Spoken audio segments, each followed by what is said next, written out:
அல்லேலூயா, அல்லேலூயா. யார் யாருக்கு பரலோகத்துக்கு போகணும்னு ஆசை இருக்கு?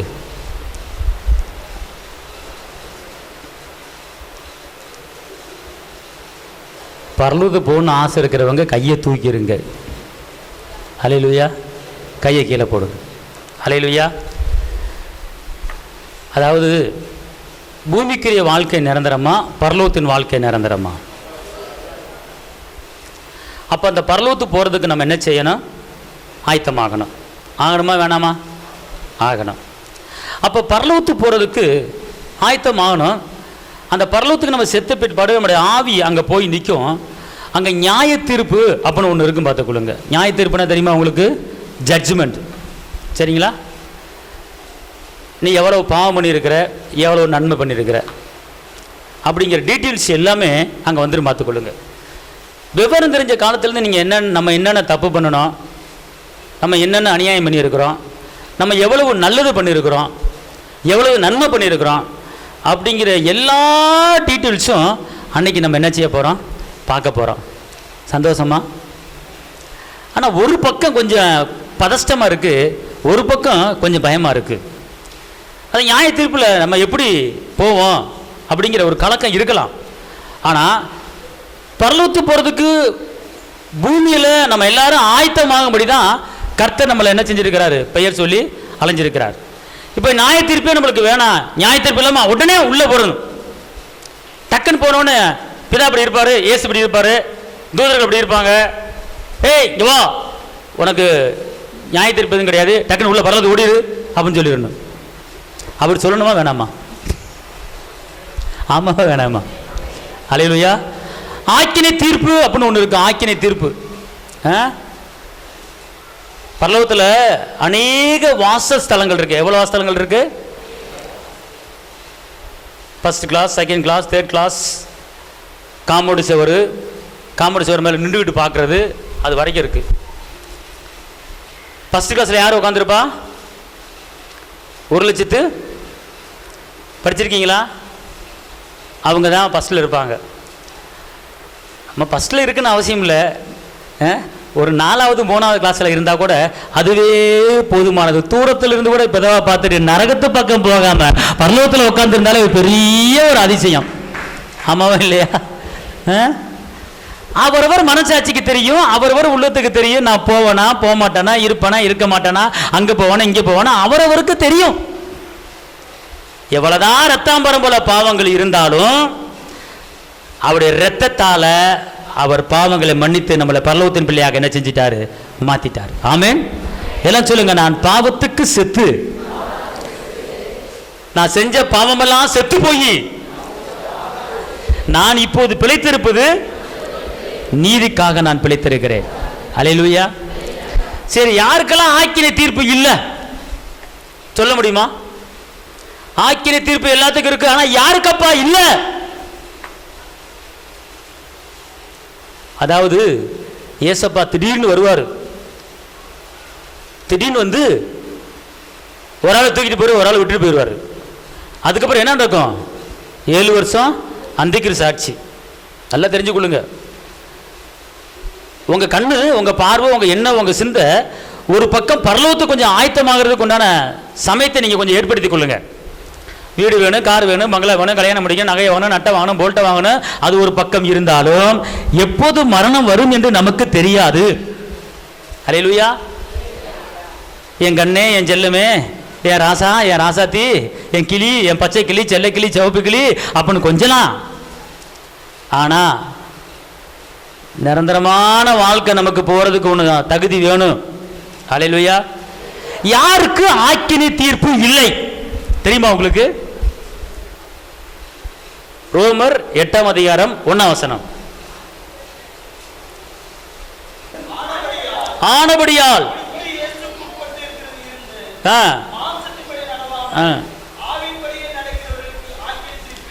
ஆவியின்படி நடக்கிறவர்களுக்கு ஆக்கினை தீர்ப்பு இல்லை. அப்படின்னா என்ன அர்த்தம் கேட்டீங்கன்னா, ஆவியானவர் நமக்குள்ள இருந்து அவர் சொல்றபடி நம்ம நடந்தோம்னா நம்ம எந்த குப்பையில, எந்த சேத்துல, எந்த பாவத்தில, எந்த பிரச்சனையோ விழ மாட்டோம். காரணம் கண்டிப்பான முறையிலே பரலோகத்துக்கு போயிடலாம். ஆக்கினை தீர்ப்பு நமக்கு இல்லை. ஆனால் மாமிசத்தின்படி நீங்க நடந்தீங்கன்னா ஆக்கினை தீர்ப்பு இருக்கு. என்ன சொல்லப்பட்டிருக்கு? ஆனபடியால் கிறிஸ்து இயேசுவுக்கு உட்பட்டவர்களா இருந்து, நீங்க இயேசுவின் பிள்ளைகளா இருந்து, இயேசுவின் பிள்ளைகளை வாழ்ந்து, இயேசுவின் பிள்ளையா சாப்பிட்டு, இயேசுவின் பிள்ளையா உறங்கி, இயேசுவின் பிள்ளையா பேரை வச்சுக்கிட்டு நீங்க வாழ்ந்தாலும், ஆனா ஆவியானவர் படி நீங்க நடக்காம, நீங்க கிறிஸ்தவர்களா இருந்து கொண்டு நீங்கள் ஆவியின்படி நடக்காம நீங்க மாமிசத்தின்படி நீங்க நடந்தீங்கன்னா ஆக்கினை தீர்ப்பு இருக்கு. ஆனா ஆவியின்படி நீங்க நடந்தீங்கன்னா ஆக்கினை தீர்ப்பு இல்ல. ஒரு அல்லேலூயா. ஆவியின்படியே நடக்கிறவர்களுக்கு ஆக்கினை தீர்ப்பு இல்ல. ஆமென் சொல்லுங்க. அல்லேலூயா. ரோமர் 8:8 மாமிசத்துக்கு, நல்லா கவனிங்க, மாமிசத்துக்கு உட்பட்டவர்கள் தேவனுக்கு. அடுத்து 9வது வசனம், தேவனுடைய ஆவி உங்களில் வாசமாய் இருந்தால் நீங்கள் மாமிசத்துக்கு உட்பட்டவராமல் ஆவிக்கு உட்பட்டவர்களாய் இருப்பீர்கள். கிறிஸ்துவின் ஆவி இல்லாதவன் அவருடையவன் அல்ல. அப்படின்னா நாம் ஒரு தனிப்பட்ட ஒரு நபர் அல்ல, நாம் ஒரு அனாதை அல்ல, நாம் ஒரு கைவிடப்பட்ட ஆள் அல்ல, நாம் திக்கற்றவர்கள் அல்ல. நம்ம கூட தாய் வருதோ, தகப்ப வருதோ, பிள்ளை வருதோ, பிள்ளை வரலையோ, நண்பன் வரானோ, யார் வரானோ வரலையோ, ஆனால் நமக்குள்ளே ஒருத்தர் வாசம் பண்ணி கொண்டிருக்கிறார். அவர் நம்ம கூட எப்போது எங்க போனாலும் அவர் வந்து கொண்டிருக்கிறார் என்பதை நாம் எல்லாரும் அறிந்திருக்க வேண்டும். அவர் நமக்குள்ளே வாசம் பண்ணி கொண்டிருக்கிறார். கொரிந்தியரில் சொல்லப்பட்டிருக்கிற 1 கொரிந்தியர் 6:19 இந்த சரீரமாகிய இந்த ஆலயத்திலே அவர் வாசம் பண்ணி கொண்டிருக்கிறார், அல்லது இந்த சரீரமாகிய இந்த ஆலயத்திலே அவர் தங்கி கொண்டிருக்கிறார், அவர் இருக்கிறார். நல்லா தெரிஞ்சு கொள்ளுங்க. 2 கொரிந்தியர் 4:7 இந்த சரீரமாகிய மண்பாண்டத்தில் அவர் தங்கி இருக்கிறார். ஆமென். இப்ப சொல்லுங்க, உங்களுக்குள்ள அவர் இருக்கிறாரா இல்லையா? இருக்கிறார் என்று சொல்றவங்க ஒரு அல்லேலூயா. அப்ப நீங்க தனிமையாக்கப்பட்டவங்களா? நீங்க அனாதையா? உங்களை நடத்துறதுக்கு ஒருத்தர் இருக்கிறாரு. அன்பார்ந்தவர்களே, நீங்க ஞானஸ்நானம் எடுத்திருக்கலாம், நல்லது. அபிஷேகம் பெற்றிருக்கலாம், நல்லது. அந்நிய பாஷை பேசலாம், நல்லது. ஆனால் நீங்கள் ஆவியின்படி நடக்கிறீர்களா? அந்நிய பாஷை பேசுறேன், நல்லது. ஆனா ஆவியின்படி நடக்க வேண்டும். மாமிசம் ஒன்று இருக்கிறது, ஆவி ஒன்று இருக்கிறது. நாம் நடக்கிற நடக்கை மாமிசமாக நடக்கலாம், ஆவியாக நடக்கலாம். மாமிசம்படி நடக்கலாம், ஆவியானவர் பேச்சை கட்டி நடக்கலாம். அப்பனா 2 வகை நடக்கிறது நம்முடைய வாழ்க்கையில. ஒரு கிறிஸ்தவ வாழ்க்கை என்பது மாமிசத்துக்கு உட்பட்ட வாழ்க்கை, ஆவியானவருக்கு உட்பட்ட வாழ்க்கை. நம்முடைய வாழ்க்கை ஆவியானவருடைய போகிறோமா, நம்முடைய வாழ்க்கை மாமிசத்தின்படி போகிறோமா என்பதை நீங்கள் கவனித்து நீங்கள் என்ன செய்ய வேண்டும்? நடக்க வேண்டும். அதான் ஆவியானவர் எங்கு உண்டு அங்கு விடுதலை உண்டு. அபிஷேகத்தில் நிரம்பலாம், நல்லது. அந்நிய பாஷையில பாடி துதிக்கலாம், நல்லது. ஆனால் நம்ம வாழ்க்கை, நம்ம குடும்ப வாழ்க்கை, நம்ம பேச்சு, நம்ம கைது செய்கிற வேலையில, தொழில, நம்ம நடக்கையில ஆவியானவர் சொல்றபடி, அவர் இஷ்டப்படி, அவர் போற வழியில நாம் சரியாக நடக்கிறோமா? அதுதான் நம்மளை பரலோகத்துக்கு கொண்டு போகுமே தவிர. 1 கொரிந்தியர் 13 சொல்லுகிறது, நீ அந்நிய பாஷை பேசலாம், உனக்கு குணமாக்க வராமல் இருக்கலாம், ஆனால் அன்பு இல்லைன்னு வச்சுக்கொள்ளு, ஒன்றுமே செய்ய முடியாது என்று சொல்லப்பட்டிருக்கிறது. இன்னைக்கு நம்ம செய்ய வேண்டிய ஒரு காரியம் என்னன்னு கேட்டீங்கன்னா, நம்ம வாழ்க்கை ஆவியானவருடைய வார்த்தையின்படி நாம் நடக்க வேண்டும். மாமிசத்தின்படி என்ன செய்யக்கூடாது? நடக்கக்கூடாது. அதான் ஆவியானவர் எங்கு உண்டு அங்கே விடுதலை உண்டு. பார்த்துக்கணும், நமக்குள்ள இருக்கிற ஆவியானவர் நம்மளை கரம் பிடித்து நடத்த போதுமானவர் இருக்கிறார். எப்போதுமே நான் என்ன செய்யணும்னு தெரியல, நான் தனிமையாக்கப்பட்டிருக்கிறேன், ஒதுக்கப்பட்டிருக்கிறேன், தள்ளப்பட்டிருக்கிறேன் சொல்லக்கூடாது. காரணம், நாம் நடக்கிற நடக்கை, நாம் என்ன செய்கிறோம், எங்கு போகிறோம், எங்கு வருகிறோம் என்பதை எல்லாவற்றையும் உள்ளே இருந்து கவனித்துக் கொண்டிருக்கிற பரிசுத்த ஆவியானவர் நமக்குள்ளே எப்போது வாசம் பண்ணி கொண்டிருக்கிறார் என்பதை நீங்கள் மறந்து விடாதீங்க. உங்களுக்கு இருக்கிற ஆவியானவரை கூப்பிடுங்க. அவர் பலவீன நேரத்தில் உதவி செய்கிற ஆவியானவர் என்று வேதம் சொல்லுகிறது. ஆலோசனை கொடுக்கிற ஆவியானவர் என்று வேதம் சொல்லுகிறது. காரணம், இயேசுவை ஆவியானவர் கொண்டு போனார் என்று சொல்லப்பட்டிருக்கிறது. இயேசுவானவர் பரிசுத்த ஆவியிலே நிரப்பப்பட்டு அவர் நன்மை செய்கிறவராய் சுற்றி திரிந்தார் என்று சொல்லப்பட்டிருக்கிறது. இயேசுவானவர் எப்போதுமே தனிமையாக எங்கும் போனது கிடையாது. அவரோடு ஆவியானவர் இருந்து கிரியை பண்ணி கொண்டே இருந்தார். அதே ஆவியானவர் தான் இன்னைக்கு உங்களுக்குள்ளேயும் எனக்குள்ள இருக்கிறார். அந்த ஆவியானவர் உங்களுக்குள்ள இருக்கும்போது உங்க வாழ்க்கையில் இருக்கிற எல்லா சஞ்சலங்களையும் தவிப்புகளையும் எல்லா நுகங்களையும் முறித்து போடுகிற பரிசுத்த ஆவியானவர் நம்மளை கரம்பிடித்து நடத்த போதுமானவர் அவர் இருந்தார்னா நம்ம வாழ்க்கையில் ஒரு டெவலப்மெண்ட் ஆகிவிடலாம். அன்பார்ந்தவளே, அந்த ஆவியானவர் நம்முடைய வாழ்க்கையை ஸ்திரப்படுத்த, மேம்படுத்த, உயர்த்த போதுமானவர் இருக்கிறார். ஒரு வசனத்தை எடுத்துக்கொள்ளுங்கள். ஆகாயம் 2:5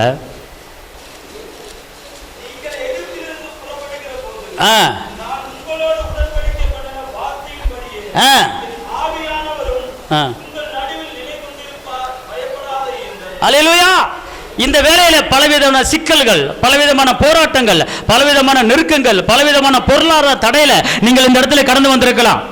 ஆனால் இந்த நாளிலே கர்த்தருடைய ஆவி உங்களை சொல்றாரு, நீங்கள் எகிப்திலிருந்து புறப்படுகிற போது நான் உங்களோட உடன்படிக்கை பண்ண வார்த்தையின்படியே என் ஆவியானவரும் உங்கள் நடுவிலே நிலை கொண்டிருப்பார்.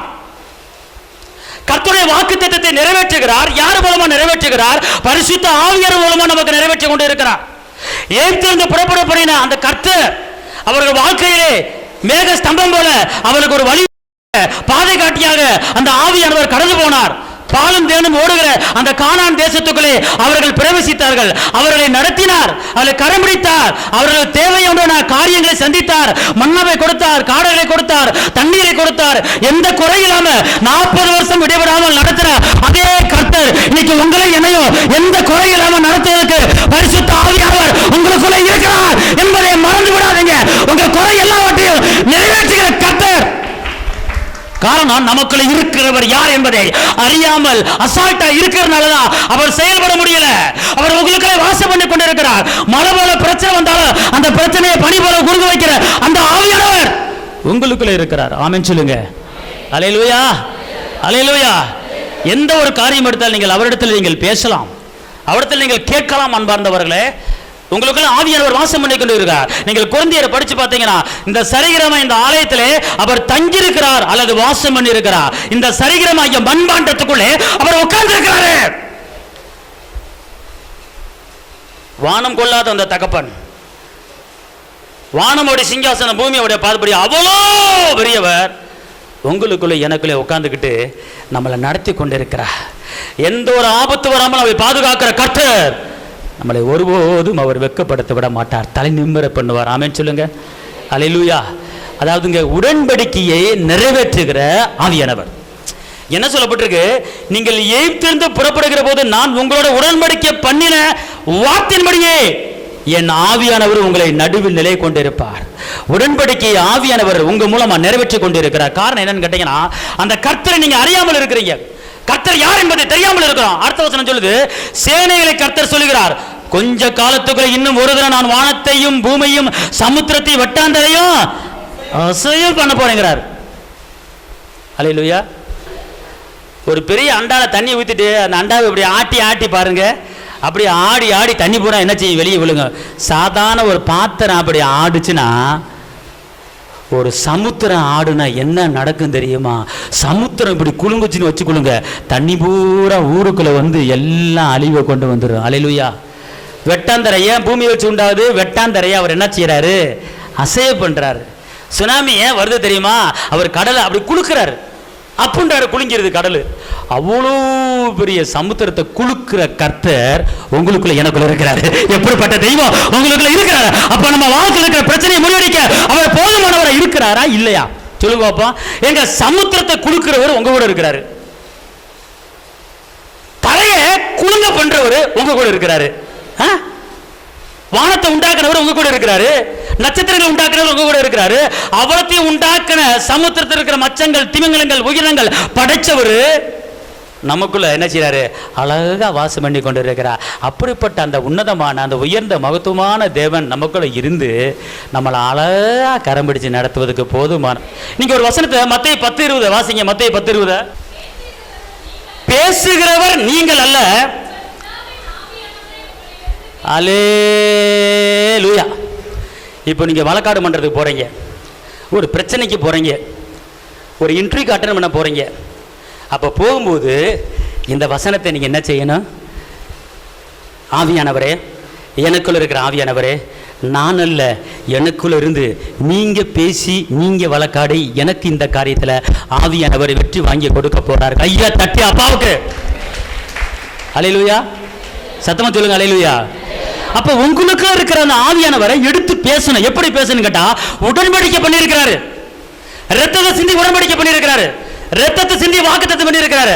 அப்ப அந்த வாக்குத்தத்தங்களை நாம் எடுத்து உரிமையாக்க பழக வேண்டும். எப்படி பழகணும் அப்படின்னு கேட்டா, இந்த வாக்குத்தத்தங்கள் எனக்கு ஆவியானவர் மூலமாக நிறைவேற போகிறது என்று நீங்கள் சொல்ல வேண்டும். அல்லேலூயா சொல்லுங்க, அல்லேலூயா சொல்லுங்க. உபாகம் 28 அநேக ஜாதிகளுக்கு நான் கடன் கொடுப்பேன், கடன் வாங்க மாட்டேன், இந்த வாக்குத்தத்தம் எனக்குரியது, இந்த வாக்குத்தத்தின்படி எனக்கு நடப்பதாக. கர்த்தர், ஆலோசனை கர்த்தர் எனக்கு நடக்க வேண்டிய வழியை அவர் காட்டுவார். நான் போற இடம் வர இடமெல்லாம் அவர் எனக்கு காட்டுவார். அல்லேலூயா, சத்தமா சொல்லுங்க அல்லேலூயா. பாருங்க, நமக்கு தெரியாத காரியத்தை எல்லாவற்றையும் விலக்கி காட்டுகிற தேவன், தெரியாத காரியத்தை எல்லாவற்றையும் என்ன செய்வார்? விலக்கி காட்டுகிற தேவன். பார்த்துக்கொள்ளுங்க. எந்த ஒரு காரியம் செஞ்சாலும் உங்களுக்குள்ள இருக்கிற ஆவியானவர்கிட்ட உங்கள் காரியத்தை சொல்லுங்க. ஒரு இடத்துக்கு போகிறீங்களா, ஒரு இடத்துக்கு வர்றீங்களா, எனக்குள்ள இருக்கிற ஆவியானவரே, நான் இந்த இடத்துக்கு போகிறேன், அது உங்களுக்கு பிடிக்கல அப்படின்னா அதை தடை பண்ணிடுங்க ஆவியானவரே.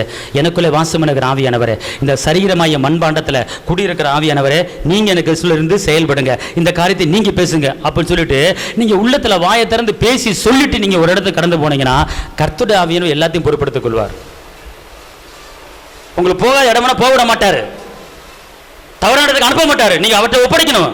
அவரை கூப்பிடணும், உள்ள இருக்கிற கூப்பிட்டு நீங்க சொல்லணும். நீங்க எதுவுமே அவரை கூப்பிடுறது கிடையாது, அவர்கிட்ட சொல்றது கிடையாது. நமக்குள்ள வாசம் பண்ணிட்டு இருக்கிற ஆவியானவர்கிட்ட உங்க குறைய சொல்லணும், உங்க வேதனையை சொல்லணும், உங்க கஷ்டத்தை சொல்லணும். சொன்னாதான் நடக்கும். மரியாதை வந்து சொன்னாங்க, ரசம் தீர்ந்து போச்சு. மரியாதை என்ன பண்ணாங்க? ஏசப்பாட்ட வந்தாங்க, ரசம் தீர்ந்து போச்சு சொன்னாங்களா, சொல்லலையா? ஏசப்பா குறைய தீர்த்தாரா, தீர்க்கலையா? அப்ப உள்ள இருக்கிற அந்த ஆவியானவர்கிட்ட உங்க குறைய சொல்லணும்.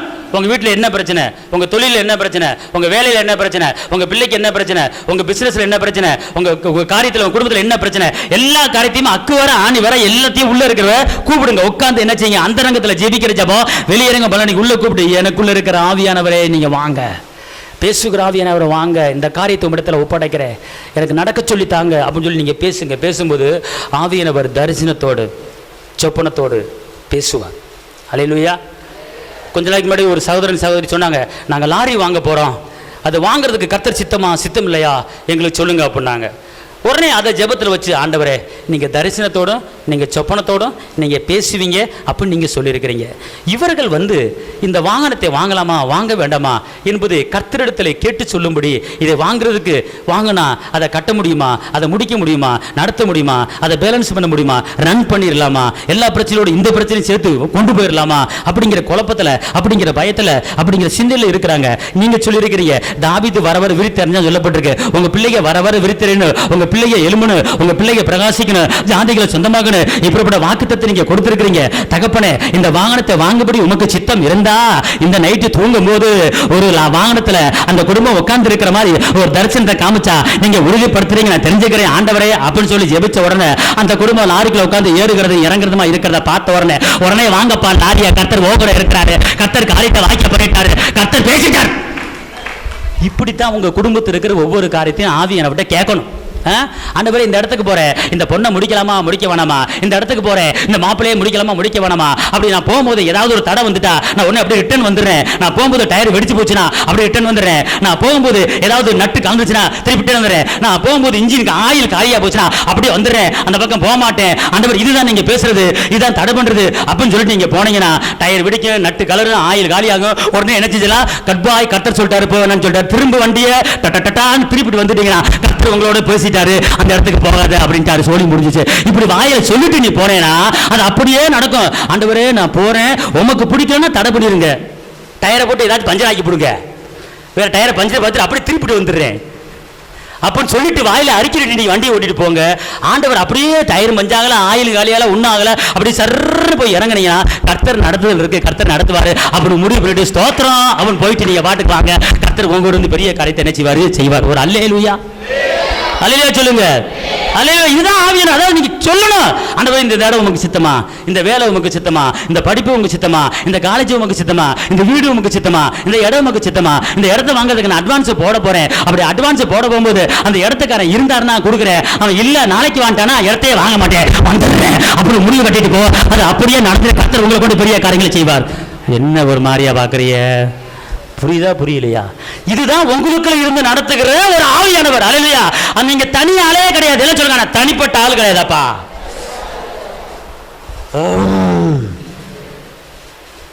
என்னத்த சொல்லு, ஒரு ஃபார். உங்களுக்கு ஆவியானவர் அக்கினிமயமானவர். உங்களுக்கு ஆவியானவர் கொழுந்து விட்டு அவர் எரிகிற ஆவியானவர். அல்லேலூயா. அவர் தேற்றவரான பரிசுத்த ஆவியானவர், உங்களை பலப்படுத்துகிற ஆவியானவர், உங்களை உற்சாகப்படுத்துகிற ஆவியானவர், உங்களுக்கு ஆலோசனை கொடுக்கிற ஆவியானவர், விழுந்து போன மதில்களை எழுப்பி கட்டுகிற ஆவியானவர், உனக்குள்ள இருந்து உன்னை கொண்டு பெரிய காரியங்களை செய்கிற ஆவியானவர் உனக்குள்ளே வாசம் பண்ணுகிறார். நீ அசைக்க கூடாதபடி எழும்ப வேண்டிய ஆளப்பா. ஆமென். அல்லேலூயா. சொல்லுங்க, எனக்குள்ள இருக்கிற ஆவியானவர் உற்சாகத்தின் ஆவியானவர். ஓஹோ ஹோ ஹோ ஹோ அப்பா. அல்லேலூயா. சில பேர் யாருக்கோ வந்தது அப்படி என்று. அன்பார்ந்தவர்களே, நீங்க தனிப்பட்ட ஆள் இல்லை என்பது என்ன சொல்லுங்க, நான் தனிப்பட்ட ஆள் இல்லை, நான் தனி ஆள் இல்லை, எனக்குள்ள ஒருத்தர் இருக்கிறாரு. அவர்கிட்ட நான் கேட்க போறேன், ஆண்டவரே நான் ஒரு 3 வருஷம் ஆச்சு கல்யாணம் ஆகி, எனக்குள்ளே இருக்கிற ஆவியானவரே குழந்தை பாக்கியம் இன்னும் வரலை. ஏன் ஆண்டவரே? ஆவியானவரே நீங்கள் சொல்லுங்கள், ஏதாவது என்கிட்ட குறை இருக்கும்னா அந்த குறையை சொல்லிட்டீங்கன்னா நான் மன்னிப்பு கேட்டுட்டு நான் நிவர்த்தி பண்ணுகிறேன். நைட்டு என் கூட பேசுங்க ஆவியானவரே.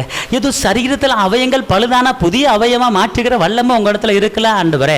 அதிசயங்களை காணப்படுவேன் சொல்லியிருக்கிறீங்களா ஆவியானவரே. பிள்ளைகளின் சமானத்தை பார்ப்பேன் சொல்லியிருக்கிறீங்களா ஆவியானவரே. இப்போது இருப்பதை காட்டிலும் 1000 மடங்கு பெருகுவேன் சொல்லியிருக்கிறீங்களா ஆவியானவரே. பிள்ளைகளின் சமானத்தை பார்ப்பேன் சொல்லியிருக்கிறீங்களே. இதெல்லாம் வாக்குத்தத்தம் இல்ல, இதெல்லாம் எனக்குரியது. ஏசப்பா சிலுவையில் எடுத்தது இந்த வாக்குத்தத்தை எனக்கு உரிமையாக்கிட்டார் ஆவியானவரே. எனக்குள்ள இருக்கிற ஆவியானவரே, இந்த கற்பத்தை நீங்க எனக்கு வேணும் ஆண்டவரே, எனக்கு தாங்க ஆண்டவரே அப்படின்னு கல்யாணம் முடிச்ச ஆளு நீங்க கேட்டீங்கன்னா அவன் சொல்ற, மகனே ஒரு 3 வருஷம் பொருள் சொன்னேன், 2.5 வருஷம் ஓடிருச்சு, இன்னும் ஒரு 6 மாசம் பொறுத்துக்கு உனக்கு அழகா கிளி போல குண்டு கிளி பிள்ளை உனக்கு பிறக்க போகுது, தைரியமா இரு அப்படின்னு சொல்லிவிட்டு, அல்லனா கனவுல தூங்கும் போது உன் மடியில ஒரு குழந்தை இருக்கிற மாதிரி தரிசனத்தை காட்டுவாரு, ஒரு குழந்தைய தூக்கிட்டு போற தரிசனத்தை காட்டுவாரு, அல்லது 8 மாசம் இருக்கிற டிங்கி டக்குன்னு போற மாதிரி ஒரு தரிசனத்தை காட்டுவாரு, உன் பொண்டாட்டி அப்படி காட்டி விடுவாரு. கடைசியில் நீ என்ன பண்ணணும், ஆகா நேற்று நைட்டு ஆவியனோட கேட்டேன், தூங்கும்போது சொப்பனத்துல என் பொண்டாட்டி 8 மாசம் இருக்கு தரிசனத்தை காட்டிட்டாரு, கண்டிப்பா 6 மாசத்துக்கு எனக்கு உண்டாக போதியா, கர்த்தருக்கு ஸ்தோத்திரம் ஐயா, ஆடுவேன் பாடுவேன் கொண்டாடுவேன் அப்படின்னு இவாட் போயிட்டே இருக்கலாம். கர்த்தர் உங்களோட இடைவிடுவார். புரியுதா புரியலையா? அல்லேலூயா. அவருக்கு எப்போது சித்தம் இருக்கிறதோ அப்போது கொடுக்கட்டும், நாங்க பாட்டுக்கு இருக்கேன் கம்முனி எனக்கு கடை, எனக்கு சித்தம் உண்டு சுத்தமாக தான் அவர் சொல்லியிருக்கிறாரு. அல்லேலூயா. நீ உள்ள இருக்கிற விடாத, உனக்குள்ளே வாசம் பண்ணி கொண்டிருக்கிற ஆவியானவர்கிட்ட கேட்கணும், எனக்குள்ளே வாசம் பண்ணுகிற பரிசுத்த ஆவியானவரே, ஏன் எனக்கு இந்த நிலைமை, ஏன் இந்த பாடு இருந்து எனக்கு விடுதலை பெற என்ன வேணும், எனக்கு சொல்லித்தாங்க ஆவியானவரே. எனக்குள்ளே ஜீவித்து தூண்டுகிற பரிசுத்த ஆவியானவரே எனக்கு சொல்லித்தாங்க, என்னோடு பேசுங்க. யோவேல்ல சொல்லியிருக்கிறீங்க, தரிசனத்தோடு சொப்பனத்தோடு பேசுவேன்னு சொல்லியிருக்கிறீங்க. இன்னைக்கு நேடி தூங்கும் போது எனக்கு சொப்பனத்தோடு நீங்க பேசியான எனக்கு ஜெபத்துக்கு பதில் வேணும் அப்படின்னு பேசி பாருங்க, கண்டிப்பா ஆவியானவர் நைட்டு பதில கொடுப்பார். என் பிள்ளை படிக்க மாட்டேன் சொல்லிக்கிட்டே இருக்கு, என்னன்னே தெரியல ஆண்டவரே, அவளுக்குள்ள என்ன ஆவி இருக்குன்னு தெரியல. நீங்க அந்த ஆவியை விரைப்பிட்டு படிக்க மாட்டேன் சொல்லுகிற ஆவியை விரட்டிட்டு நல்ல ஞானத்தின் ஆவியை கொடுக்க முடியும் இடத்துல ஜீவிக்கிறேன். என் பிள்ளை மேல படிக்கிற ஞானத்தின் ஆவியை என் பிள்ளை மேல கட்டளை இருக்கிறேன். இப்போது ஞானத்தின் ஆவி என் பிள்ளை மேல இறங்கட்டும் அப்படின்னு சொல்லிட்டீங்கன்னா, நாளைக்கு நான் ஸ்கூலுக்கு போக மாட்டேன்னு சொன்ன பிள்ளை உடனே நான் சீக்கிரம் ஸ்கூலுக்கு போகிறமான்னு சொல்லி என்ன செஞ்சிடும், படிக்கிற ஆவியின் வல்லமை, ஞானத்தின் ஆவியின் வல்லமையா பிள்ளை மேலே செலுத்த வேண்டும். அல்லேலூயா. புரியுதா புரியல உங்களுக்கு? ஏன்னா பேசுகிற மத்தியில் சொல்லப்பட்டிருக்கு, பேசுகிறவர் நீங்கள் அல்ல, உங்களுக்குள்ளே இருக்கிற ஆவியானவரே பேசுவார். எல்லாம் சொல்லுங்க, சொல்லுங்க, பேசுகிறவர் நான் அல்ல. சொல்லுங்கப்பா, பேசுகிறவர் நான் அல்ல, பேசுகிறவர் நான் அல்ல, பேசுகிறவர் நான் அல்ல, எனக்குள்ளே இருக்கிற பிதாவின் ஆவியானவரே என்ன கொண்டு பேச போறாரு. கையா தட்டு. அப்ப நீங்க அங்க பேச பயமா இருக்கு, இங்க பேச பயமா இருக்கு, டீச்சர் முன்னாடி நிக்க பயமா இருக்கு, லெக்சர் முன்னாடி நிக்க பயமா இருக்கு, லெக்சர் முறைக்கிறாங்க, டீச்சர் முறைக்கிறாங்க. அப்பனா முறைக்கிறவர் அமைதிப்படுத்துகிறவர் உன் கூட இருக்கிறாரப்பா, நீ பயப்பட வேண்டிய அவசியம் இல்லப்பா. அல்லேலூயா, அல்லேலூயா. அதனால பயத்தின் ஆவியை நீக்கி உற்சாகத்தின் ஆவியை கொடுக்கிற ஆவியான உங்களுக்குள்ள இருக்கிற எல்லாம் அப்படியே எந்திரிச்சிருப்போம். எந்திரிங்க. ஸ்தோத்திரம் ஆண்டவரே. ஓரி பாபா பாபா பரிசுத்த ஆவியே, பக்தர்கள் துணையாளரே,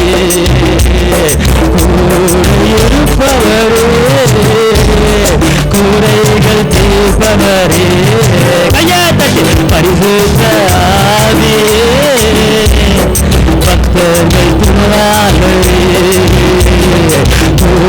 இருப்பவரே, குறைகள் தீர்ப்பவரே, தேற்றிடும் தெய்வமே, தீரன் தருபவரே. சொல்லுங்க தீரன் தருபவரே,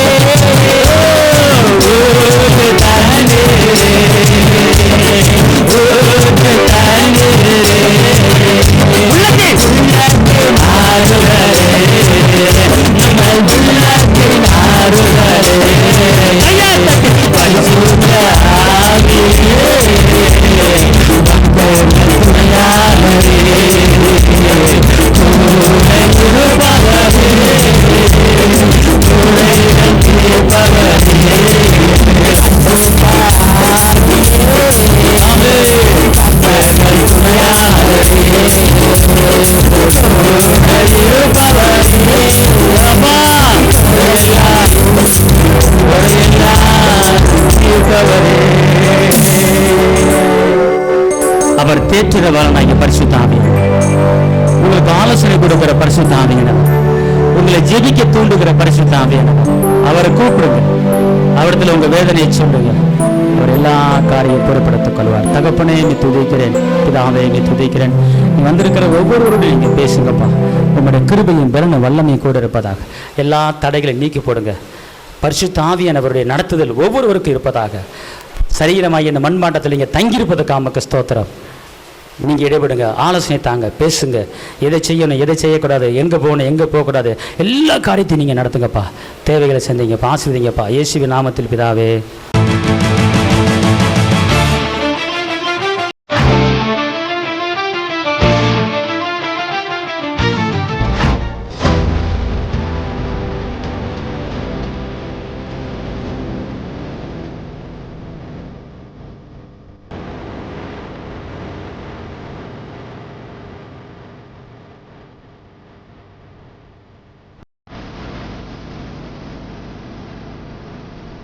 உங்கள் வாழ்க்கையில் போராட்டமா, கண்ணீரா, வேதனையா?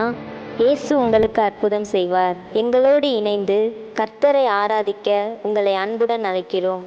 எங்கள் முகவரி: போதகர் சி. ஜீவா, திரியேக தேவ எழுப்புதல் ஆலயம், RS நகர், அல்லம்பட்டி, விருதுநகர்.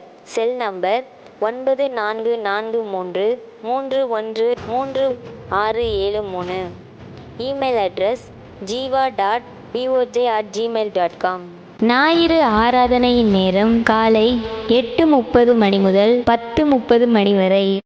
செவ்வாய்க்கிழமை மன்றாட்டின் ஆராதனை மாலை 6:30 மணி முதல் 8 மணி வரை.